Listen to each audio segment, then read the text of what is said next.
Well, Jax, it's wonderful to meet you. Thank you so much for taking a minute out today. Yeah, thank you for having me. You bet. And I always want to start my conversation off with this. One of the biggest events of our lifetime was going through COVID, going through that pandemic of the shutdown. And 5 years ago, we were knee deep in this thing, figuring it out. How did you get through the COVID, or what we called coronavirus then, the pandemic, and how did it shape and change the way that you live and approach reality now? Um, that's funny that you say that because a lot of what I do now is how I felt back then of life is too short. We need to do everything that we can to fulfill our lives and do all the things that we need to do because we're not here for very long. And getting through that was definitely a trying time.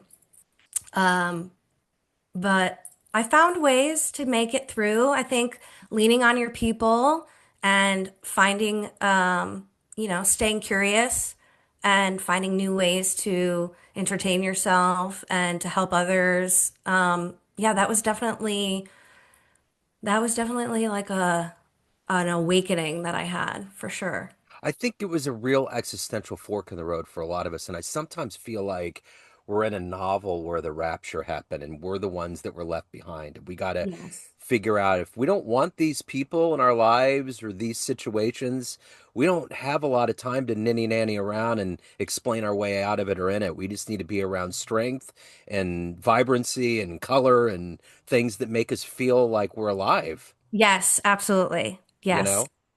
of So course. let's get to this. So you're a reinvention expert. There's a lot of things that you do, and I want to get to the crux of it. So I'm going to put you in front of a bunch of 12-year-olds at career day. You're in a schoolhouse, and one of the kids in the back of the room that's notoriously curious but quiet says, "Hey, what do you do for a living?"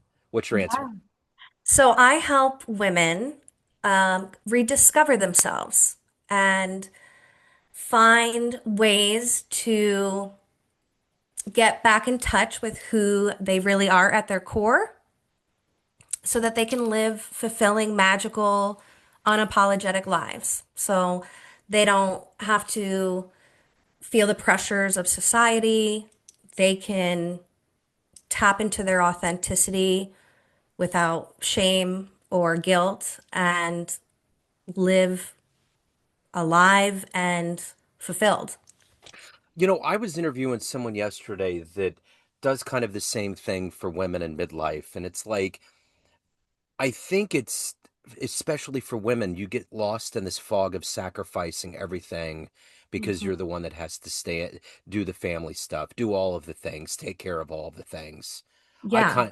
I have a son on the spectrum, so I kind of feel that because I do all of that, but I see that that's definitely something that's increasingly becoming more evident because we're moving into a generational shift. I mean, we're going from hearing baby boomer all the time to Gen Xers and all of this. And we're all approaching that 50, 60 realm. And everybody's just trying to figure out what they want to do with the rest of their lives. Yes. And that's a question we all ask ourselves all the time, but we allow societal's pressures and trying to hold it all together all the time Yeah. that life keeps going. And then one day we're like, where did all those years go? Where did all this time go? Yeah. Yeah. Yeah. So what did you want to be at 12 years old? What was your dream gig? What did you want to be? Oh, at 12 years old, I think I wanted to be a vet. I love animals. Okay. Okay. Yeah. So was it the blood and guts? What dissuaded you? No, because yeah, I don't like blood or guts. Yeah. What I found as I was getting older, when I got into college, I didn't know what I wanted to do, but I really loved being around people. Yeah. And that's why originally I got into the restaurant industry. I loved the camaraderie. I loved how you kind of like made a family with the people that you worked with Yeah. and you stuck together. And I just like loved that aspect of work. It didn't feel like work.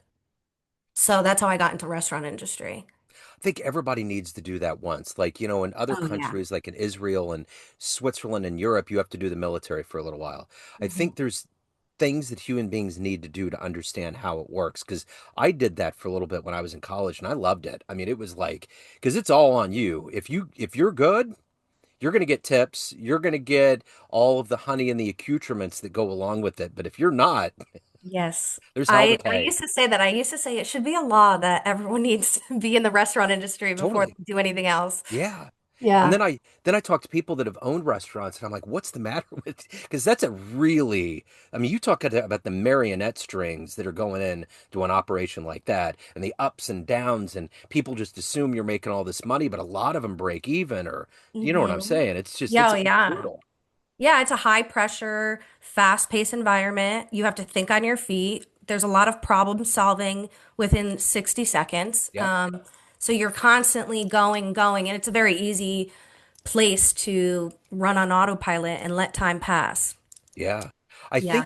I think I just had an epiphany and I'm thinking when I go see a comedian and they really talk about tipping everybody that's waiting on you, I think at some point that's a good backbone to get into the comedy and get into show business. Because you do, you have to twirl on your feet quick. You have to figure it out. You don't have like, well, I'll be back. I'm going to figure this out. You're like, no, what are you going to do right now? Yes. Yeah. So what were the elements of your childhood that gave you this DNA, that gave you this this way of helping people find their way? What was it about the early part of your life that the seeds that were planted that have evolved into who you are today? So I grew up with, I have a twin, and our dad wasn't really around too much. And I kind of took on this, like, take care of everybody, take care of my sister, take care of my family. Um, like, I just, I took that role on. And I feel like that carried throughout from childhood to my days in the restaurant industry, just trying to take care of everybody, making sure everybody's good and happy. I kind of was like the mama bear of the restaurant. And yeah, I think when you come from a, you know, single mom trying to raise twins, yeah, you have to like grow up a little fast Yeah. and fend for yourself. And I felt like I had to like look after everybody doing that. Yep. So, Yep. yeah. So who's been your hero? Who's been that inspirational force that's allowed you to be an inspiration to others? I think my mom, Yeah. she's just a rock. She is my rock. She's been through some really difficult times in her life, and she is just so graceful and rises above it. And yeah, she has definitely been a role model for me since I was little. So, if you could interview somebody that's kind of mastered this idea of reinvention, whether they're famous or not, and you could sit down, have a lunch, talk to them, some of them might help refine the way that you approach what you do. Who would you love, one person on the planet, to meet and hang out with for a little bit? Anybody, like, even if they're not around anymore? Ghosts. Let's bring the ghosts in. Yeah, Princess Diana. Yeah. Yeah, she has such a great sense of humor, and she just seemed like she knew how to have a good time and really enjoy life and be grateful for the things she had. Yeah, I just always had so much, I was always in awe of her. I still remember where I was at when the crash, when the news came on. I was Oh, at a house party, and the guy that hosted it was a huge Prince fan. I remember Prince was playing, and in your 20s, it's like, not much is going to stop the music. Not much is going to stop the momentum of that kind of organic event that's happening. But it was like, whoosh, like the record skipped and everybody was like, "Oh my God." So I've thought about that in my life as I've gotten older, like what event, because that was huge. I mean, everybody yeah, stopped on a dime. That was almost the JFK for this generation. totally. Absolutely. Yeah. Yeah. Everything. Yeah. So Let me ask you this. What is it that motivates you? What when your alarm goes off and your feet hit the ground, what is that motivation for you to do this work? Because at the end of the day, you got to take on a lot of the stuff that your clients have going on. And there's Mhm. this mixed malady of things that can get you down. How do you protect yourself, stay strong so you can deliver for your client, and then take care of your own soul at the end of the day? I've had to learn how to do that. I mean, even in the restaurant industry, but waking up every day and really being conscious of like how you want to show up in the world, how's your day going to be? How do you want to show up and who you're going to be today? And I always have that conversation with myself in the morning. I don't think I always did that. And now I'm just much more self-aware and reflective so that I can show up for other people and not get carried away or on autopilot because I working as much as I did when I was in the restaurant industry, I just let time go and you're just running in the motions. You're not really thinking. Yeah. And so much time passed and I lost my dad 7 years, almost 8 years ago. And when that happened, when you lose somebody, I think things just are put in a different perspective. Yeah.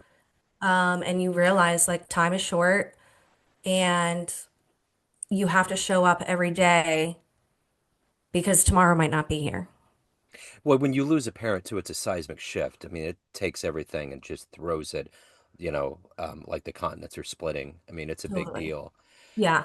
So let me ask you this: if you had a dream tonight and you ran in, you were in the room of when you were like 13 years old, and you had a book in your hand, like a picture book, and you gave it to that version of you, and that young version's confused, and you're like, "That's how your life turned out. That's what happened." Would that version of you believe it? No. No. What advice would you give? Oh, I would tell my 13-year-old version of me that um, you know, you have to you have to show up every day and be conscious and make sure that you are taking care of yourself, loving yourself, giving all the things that you think the outside world needs to give you. Look inside and give it to yourself. And because that's the most important. Like when you can love yourself, you can show up for everybody else. Yeah, Yeah. And I was searching for things outside of myself for a long time. And yeah, so that's what I would make sure I would tell my younger self. Like look within. Don't always look outside of yourself yeah. for validation. So in this coaching life that you have, when you decided to do it, when were you confirmed that this was your calling? This was where you needed to be? Did you have a client moment? Did you have an epiphany? Otherwise, when did you realize you made the right choice for where you're at today? Um, so when I left the restaurant industry, I didn't know what I wanted to do. And Um, the one thing that I've always focused on in my life was how can I be the best version of myself?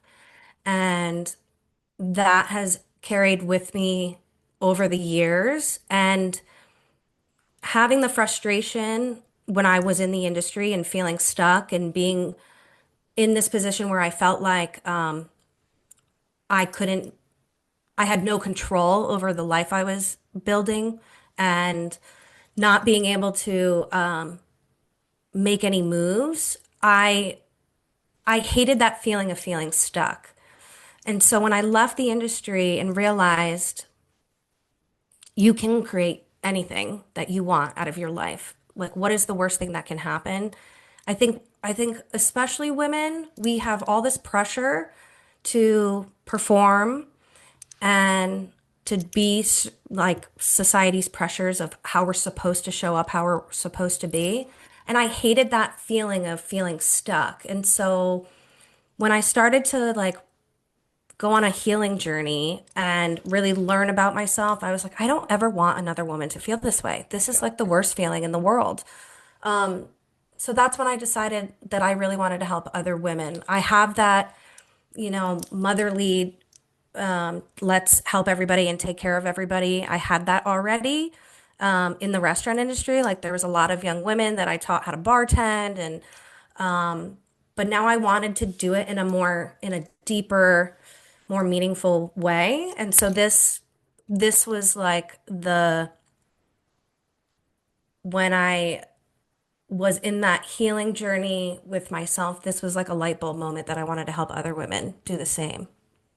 So let's say you walk into a room of everybody that's known you from coaching, your restaurant days, everyone that's known you in a business sense, and you walk through that room of people to a podium and you can tell them one fun story.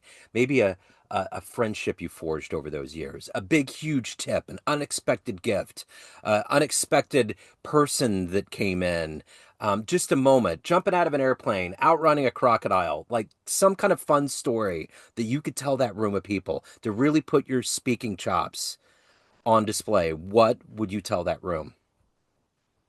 Oof, that's a hard one. I have so many stories. Um, I'm not sure. I think I have a lot of messy stories, Yeah, and now looking back on them, they're almost comical right. in a way. Hmm. And I think that those types of stories, where I got in trouble and I was looking at, my rock bottom in life, I think those stories are, first of all, they allow people to give permission. Like everybody has their moments where, we all make mistakes, we all have hard times, we all, get down on ourselves. And some people wouldn't necessarily share those, but I think Yeah, those are the moments that allow other people permission to be messy and not be shameful about these things. I think my messy stories are what has gotten me here.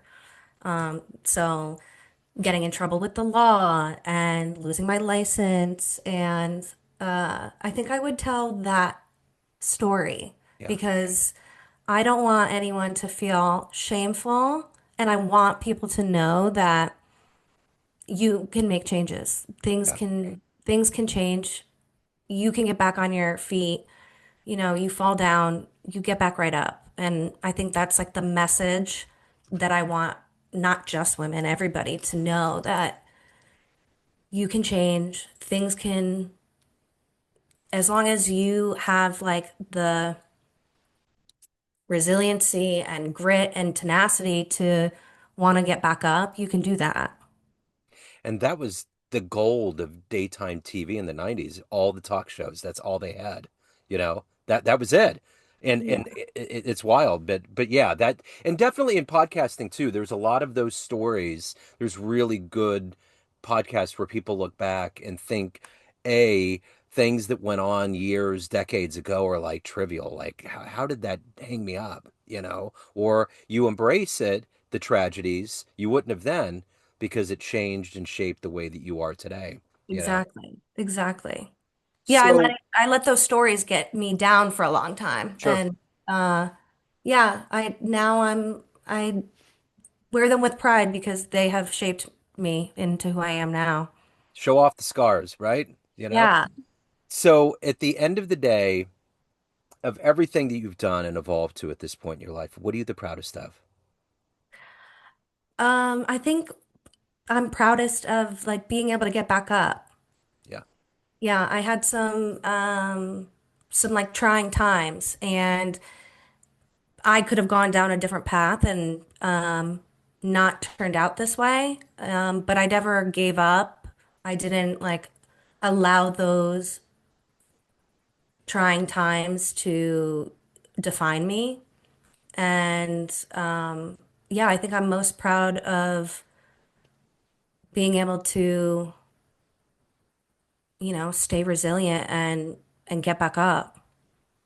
So at the end of the day, I'm going to extend this a little further. Everyone has a perception of you, family, friends, clients, everyone that knows you, but you run the show. What's your perception of you? Who do you think you are? Who do I think I am? Yeah.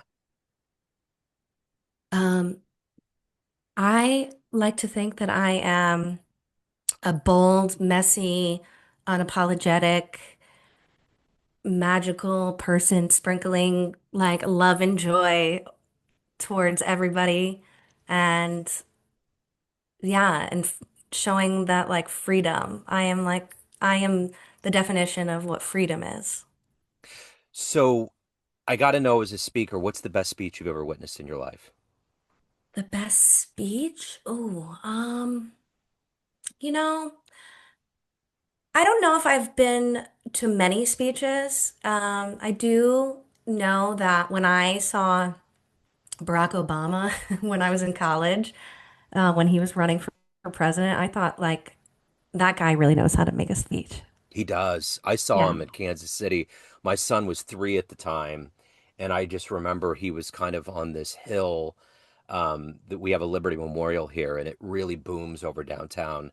And we left a little bit early, and I remember walking away and hearing his voice over downtown, and it was just, it was probably the closest reincarnation that I could have imagined to hearing like MLK in his heyday. Because there was a Yes. level of meter and oratory and depth and just drive that went into what he said. I got to tell you, I did see Bill Clinton about 20 years ago. That was a trip. Like when he comes into a room, everything changes. Every particle in that room turns into something different. So, Yeah. yeah, Yeah, he's another one that I wish I had the opportunity to meet because yeah. yeah, he's very charismatic. Uh-huh. Yeah, he knows how to do it. So if anyone has questions, they want to reach out, they want to hire you, any of the good business, where do they go? They can find me on Instagram. They could come say hi on Instagram. My handle is at High Vibes Rider. Okay. I will Yeah. put all of those links in the show notes. Jax, thank you so much. This has Thank been you so wonderful. much. Keep doing the good work. I appreciate it. Yeah, thank you. I appreciate it. You bet. Thank you.